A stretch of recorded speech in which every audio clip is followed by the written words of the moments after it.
Mr. President, it's an honor to have you here. Thank you so much. Thank you for the time. It has been almost a year since your inauguration. Have you faced anything that you were not expecting when you took office? I've been a politician for almost 40 years, excluding the term now. So I would say that on the national front, I was kept informed all the time by the news and, of course, by sources in government. Expected, but I never realized the magnitude of the contamination of the Filipinos insofar as drugs are concerned. So we hear that 4 million people. Yeah, right? it used to be just a problem, their problem. I thought that it was just like Davao. I may have one case now, then probably two. But it was a very constant happening every time. When I became president and everything was available to me for information, I was almost appalled to know that we have reached the millions of contaminated. So when I was mayor, I said, do not destroy my city. And do not destroy the young people of Davao City because they are our assets. We are not rich. Most of us are poor. And we depend on our sons and daughters to feed us when we get we do not have, we are not the rich people. We do not have any housing here for few in between. And we need our children to buy the medicines, pay the hospitals, pay our burial, and do not corrupt them with drugs. Do not destroy their minds. And I said, because I will kill you. And I've been very clear with that. Do not destroy my country.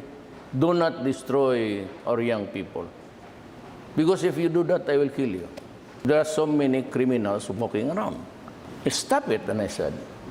I am not a wholesale violator of human rights. I am not the police. I just give orders. But I build a country.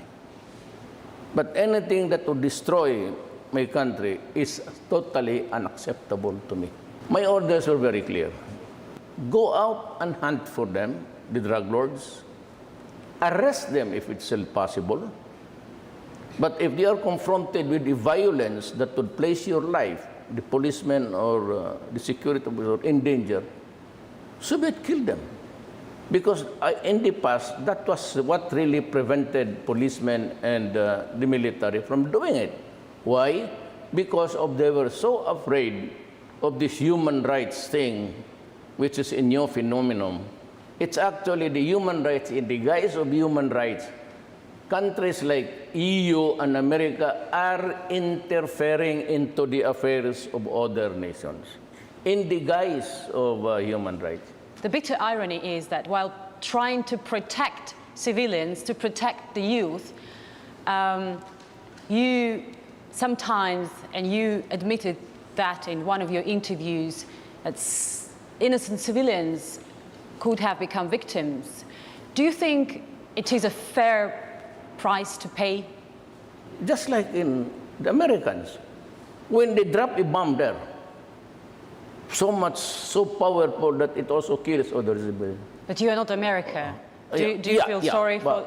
Do you but feel we sorry? are talking of human liability. So it doesn't say that because the Americans are exempted, and that's because I am just a small time government official, I am not exempted. So what's the fairness there? No.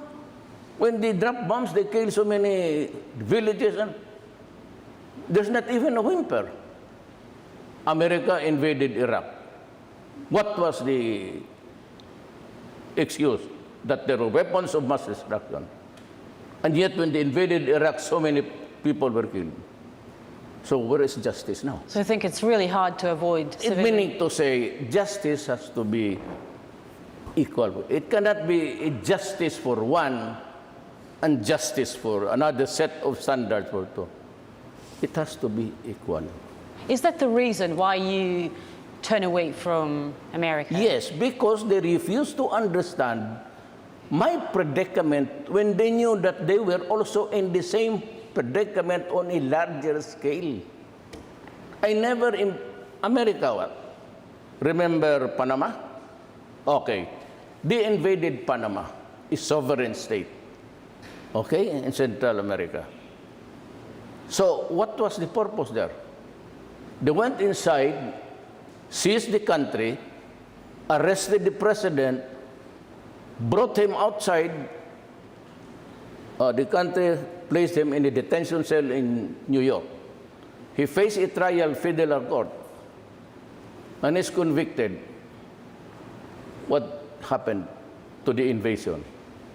And what was the reason? Drugs. You invade a country.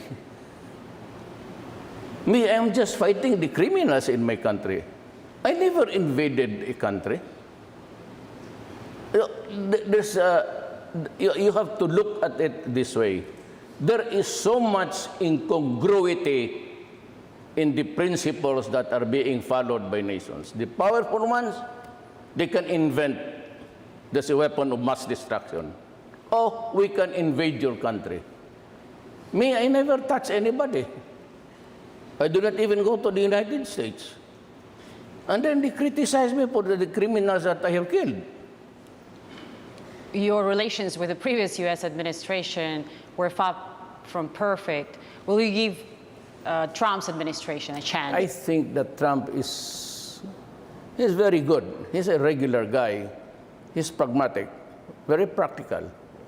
The previous administration was a source of irritation and source of so many conflicts, not really in terms of war, but in terms of relationships. The other administration destroyed all of this, the goodwill and even relationships with Russia and relationships with the Philippines. And it's not an easy job to be just, when there's a new guy in town, you just say everything is forgotten.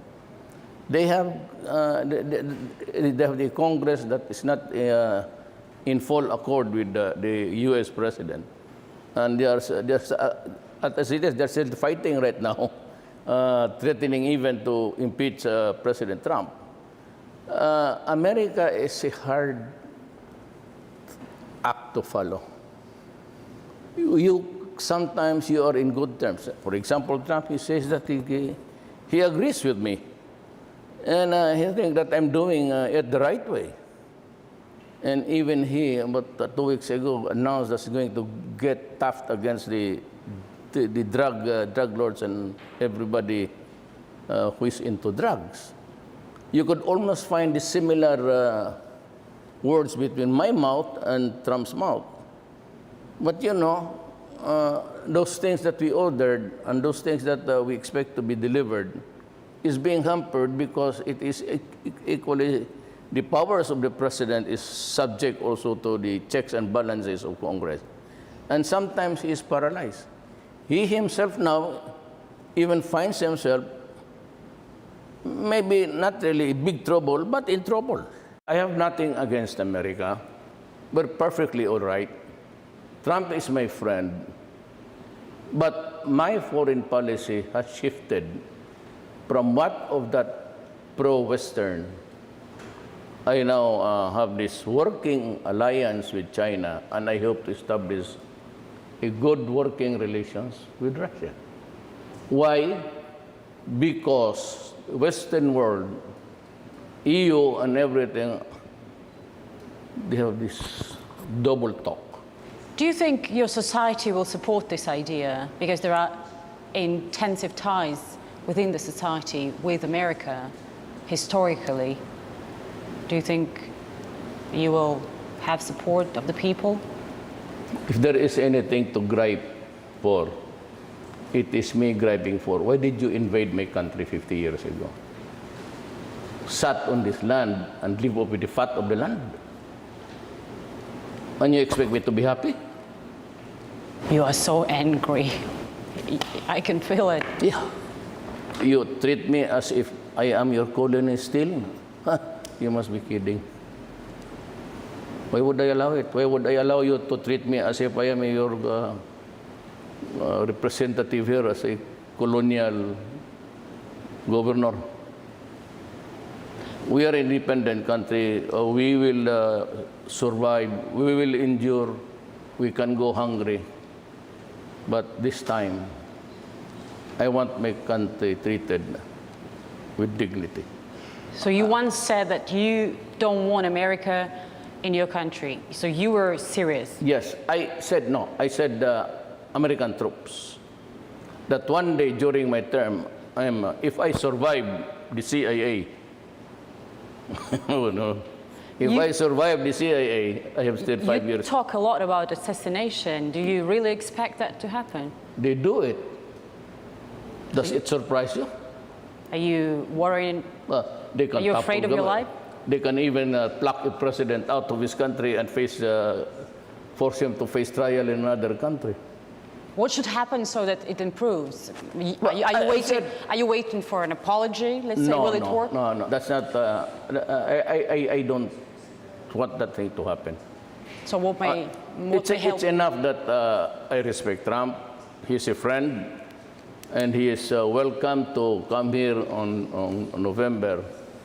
But if I'm talking about arms, if I'm talking about mutual defense regarding ISIS, I'd rather, in my preliminary talks with President Putin, I got a favorable response. I hope we can convert it to something substantial.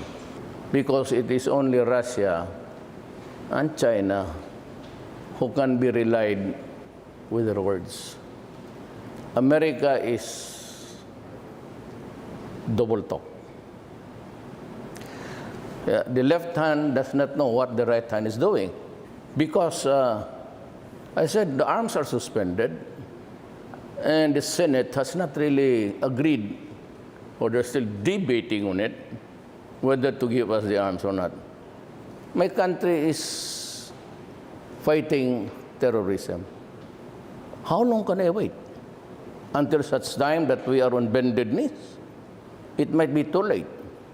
For after all, if I do not act now, and so with the drug problem, if my country collapses, who will bring it back? The United States. Russia sells arms. He does not impose she does not impose any conditions. When Russia sells the arms, he says the arms. You need it? I will give it to you. That's a known fact. You do not attach conditions. A straight negotiation, if you're ready to help, we'll say, oh, okay, we will help, we'll give you this. And can you do that with America? No. Because the president says he will give you, and the State Department said no.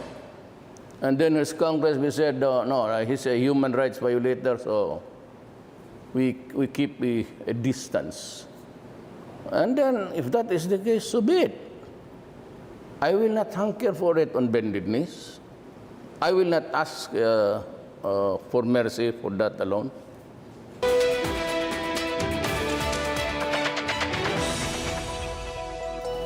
Welcome back. We can now bring you the second part of our exclusive interview with the Filipino President Rodrigo Duterte, in which he touches upon some of the security issues facing the world at present and also gives a personal account of the abuse he suffered as a child. You just came back from China. Yes. Your relations with China are a little bit warmer than compared to your predecessor, and actually warmer than it was expected. Yes. We didn't see you riding to the islands in the China South Sea with Filipino flag to put it there as was promised. Is that just tactic, or you changed the strategy? Yeah. When it is so ridiculous, it must be a joke. I'm fond of using jokes here, that I brought that practice also nationwide. That's why I would ride on a jet ski. Why would I ride on a jet ski? I would ride on a boat of the Navy if I want to go there. What's imagine riding with a gun at your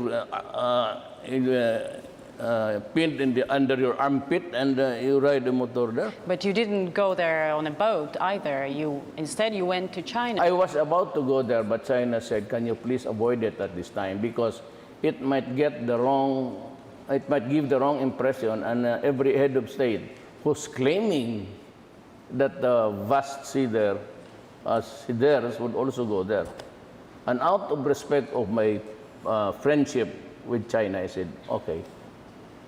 So But that thing about, forget it, do not erase it from your mind. It's all joke. I said, if I go there as president, I will ride on a navy. I understand. Of course it was a joke, but it showed what kind of policy you are going to conduct towards China, and people expected some tough policy. Do you expect me to fight China? And what? Do I have the cruise missiles to hit them? Do I have the missiles to launch from this? So what will happen? It's going to be a massacre. Never mind about the insistence of the arbitrary. At the end of the day, it is this. It is you say it is yours, and I say it is mine.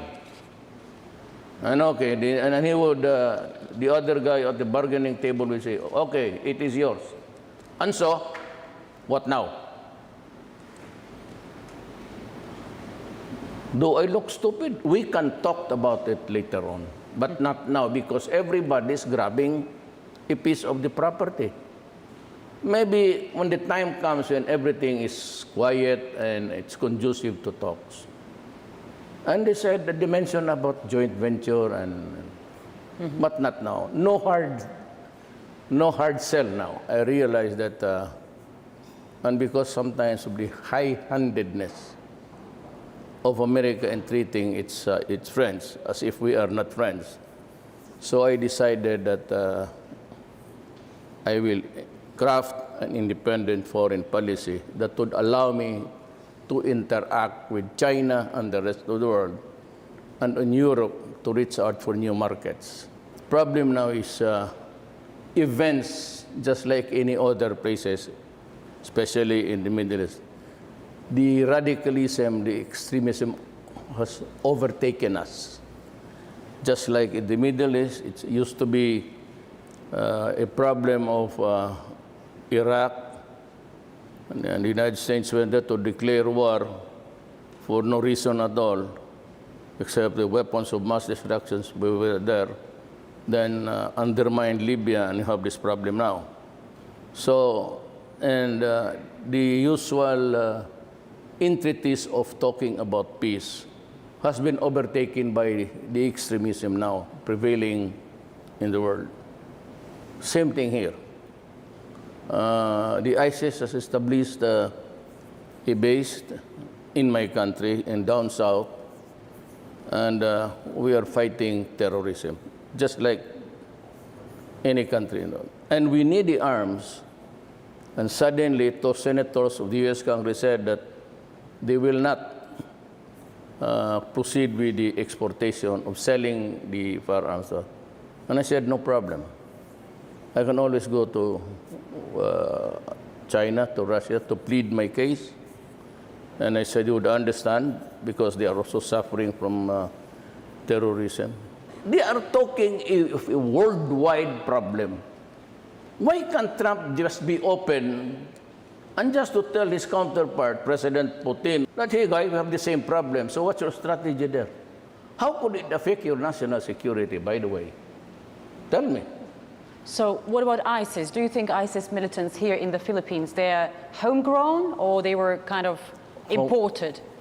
There are so many Caucasians looking. We have captured or killed about 6 already. And they are from the Middle East mostly. Okay. And how are you going to fight the terrorists in this task that so many countries actually fail to deal with? Well, not really fail, but put it under control. It's a It's a state of the mind which cannot be erased easily. In every generation, there is always a serious problem to solve. And so you have to be serious about it. And sometimes not go beyond, but in excess of what is really called for, because you want an assurance that your country is safe. If you have to kill an extra guy to make it more safer, then do it. My God, do it. And if they put 100 more killed and 100 more safer, if you are a leader and you don't know how to solve it, you must be, you do not deserve, I should not be serving.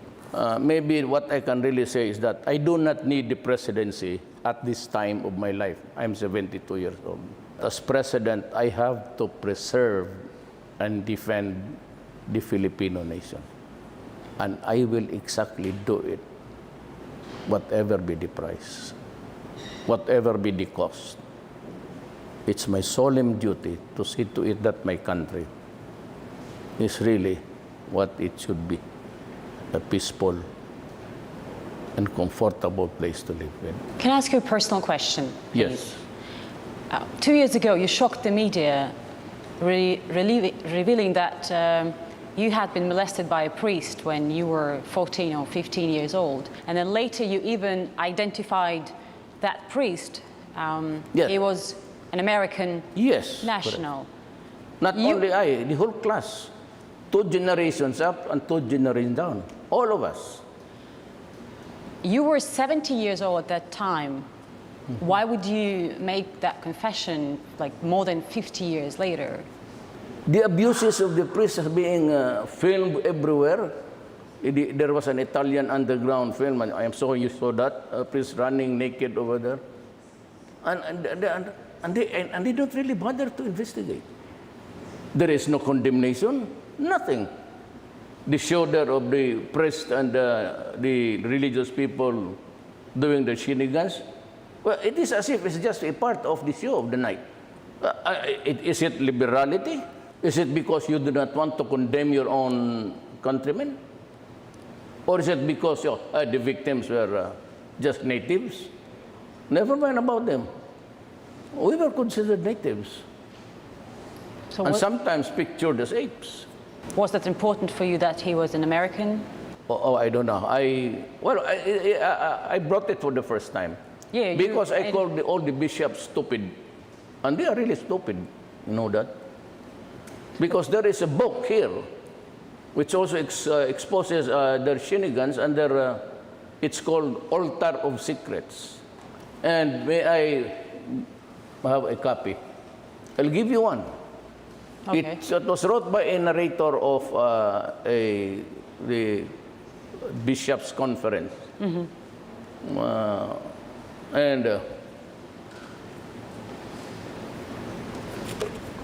Altar of Secrets. I'll give it to you. Read it, and you will understand how the Thank you. Catholic Church has corrupted this country. Oh, by the way, I believe in God. I really believe in God. I put my destiny in the hands of God. But priests